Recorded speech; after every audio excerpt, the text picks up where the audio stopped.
Solar energy, यह नाम और इसके साथ सूर्य की एक भूमिका काफ़ी महत्वपूर्ण है। समय के साथ बहुत कुछ बदला है और सोलर यानी सोलर पैनल तो आप हर जगह देखते होंगे और इसका उपयोग आज से नहीं बल्कि कई दशकों से किया जा रहा है, लेकिन इसमें अब बदलाव भी हुए हैं। अब ये डायरेक्ट कुछ गांव में पहले जो देखते थे कि जिस छत पे पैनल तो लगा रहता था लेकिन घर में एक बैटरी भी लगी रहती थी और उससे घर का बिजली की जो ज़रूरतें थी वो पूरी होती थी। लेकिन समय बदला और बदलने के साथ अब आपके छतों पे केवल पैनल लगा रहता है और ये जो एनर्जी जो होता है सूर्य से प्राप्त करता है वो ग्रिड के जरिए पहुंचता है, फिर आपके पास पहुंचता है और इसमें कई तरह के काम भी हो रहे हैं।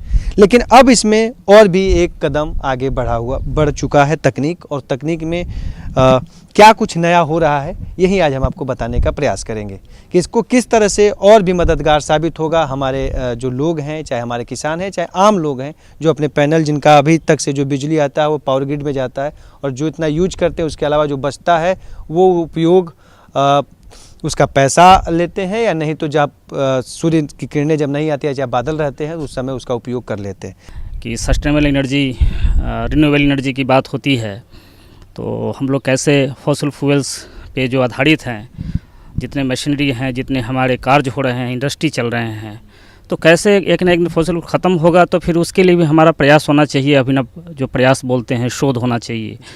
तो उसमें एक कदम हम लोगों ने ये बढ़ाया कि चैलेंज क्या है कि अभी तक जो सोलर की अपने बात, अभी सौर ऊर्जा की बात कर रहे थे, कैसे हार्नेसिंग करें इसको। तो हमारा फिश टीवीआई में एक मैंडेट भी है गवर्नमेंट ऑफ इंडिया से कि आप एनर्जी, रिन्यूएबल एनर्जी पे भी काम करें, शोध करें, नए नए नवाचार जो हमारे स्टार्टअप इनोवेटर्स हैं, एंटरप्रेन्योर्स हैं, इनको भी जोड़ें और ये जोड़ने के बाद फिर ये कमर्शलाइजेशन लेवल पे जाएँ ही। लेकिन सोसाइटी का जो नीड है, जो नेशनल इश्यूज़ हैं, वो प्रायोरिटी को कैसे एलाइन एड्रेस भी करें। तो उसमें एक हमारा कृषि भी आता है। तो जैसे एग्रीकल्चर में कृषि में हमारा एनर्जी का बहुत बड़ा कंट्रीब्यूशन है ताकि किसान हमारा उनकी समृद्धि की तरफ पहुँचे। तो इनका मास इनोवेटर प्राइवेट लिमिटेड जो कंपनी है वो यहीं पे फिश टीवीआई आईआईटी पटना में इनक्यूबेटेड है और इनका कार्य चल रहा है। तो नट सेल में अगर इनकी हम बात करें कि शोध जो ये कर रहे हैं, पहले क्या है कि ग्रिड का सिस्टम सेंट्रलाइज होता है कि वहाँ से सारे डिस्ट्रीब्यूशन मॉडल है, ट्रांसमिशन लाइन के द्वारा सभी घर में या उद्योग में जो भी है वहाँ पहुँचती है।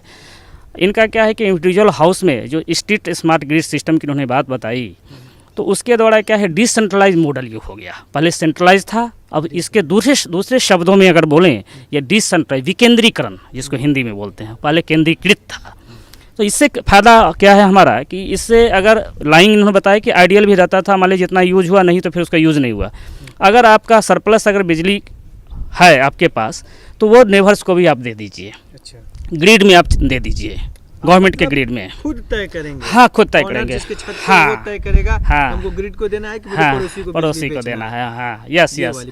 और एक और दूसरा आप इसका पहलू देखें कि एक ये कंसेप्ट था कि एनर्जी, बिजली मीन्स सरकार, अभी बिजली मीन्स सरकार के कंट्रोल में है। लेकिन अब ये सरकार के कंट्रोल ना बोलेंगे, ये आम जनता के कंट्रोल में भी आने वाली है। इनकी शोध अगर वो परिष्कृत रूप में, अगर प्रभावी रूप में आ जाए कमर्शियल लेवल में, तो हम लोग एक दिन, वो दूर समय नहीं है कि इस बिजली को जो हम लोग बायर थे, अब हम सेलर बन जाएंगे। बिहार में बहुत बड़ा है चीज़ें, जैसे उन्होंने बताया कि अब 2 रुपये की पड़ोसी को भी दे देंगे, जो 8 रुपये दे रहे हैं मैं 6 रुपये में बेच दूंगी। तो कहीं ना कहीं सरकार से बहुत बड़ा चैलेंज हो जाएगा। सरकार 8 रुपया दे रहा है, मैं 6 रुपये में दूँगा। तो इस चीज़ों के कितना देंगे, बिहार के परिदृश्य में कितना? नहीं, हम तो ये दूसरे एस्पेक्ट में इसको देख रहे हैं कि गवर्नमेंट जो सब्सिडी देती है किसानों को, तो वो सब्सिडी का समस्या भी हल हो जाएगा। इसमें कैसे हल हो जाएगा? मान के पर यूनिट, जैसा कि डॉक्टर अमर ने आपने बताया कि 6 रुपीज़ या 8 रुपीज़ का उनका पर यूनिट चार्जेज है गवर्नमेंट का रेट। अगर उनको हम 4 रुपये या 6 रुपये में ही उनको दें तो इटसेल्फ आप देख लीजिए कि उसका 30% 50% कॉस्ट कटिंग हो गया।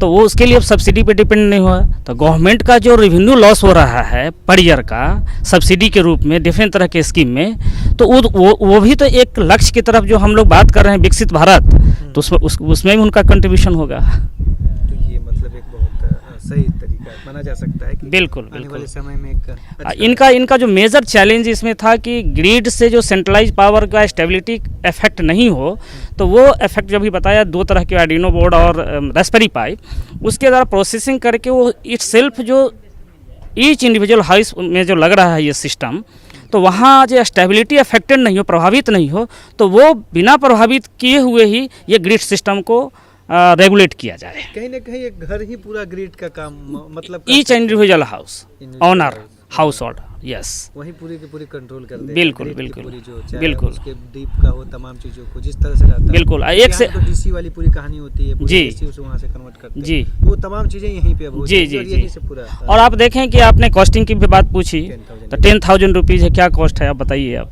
कौन नहीं चाहेगा कि इस तरह का हम अपना एनर्जी अपने सेल्फ डिपेंडेंट सेल्फ रिलायंस बन जाएं।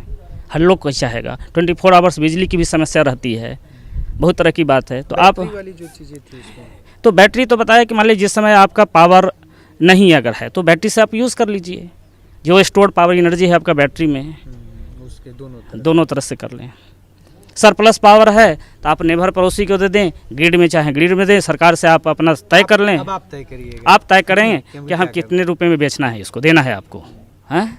और सस्टेनेबल एनर्जी है, कहीं किसी तरह का कोई पर्यावरण का नुकसान नहीं है, इस पे तो हैं? पूरा है काम भी जिस पे आप जानते होंगे कि इतने शोध पत्र प्रकाशित हैं पूरे और all over life cycle assessment के लिए। तो आप देखिए कि वो भी प्रभावित नहीं है, कहीं ना कहीं पर्यावरण को भी आप संरक्षित कर रहे हैं।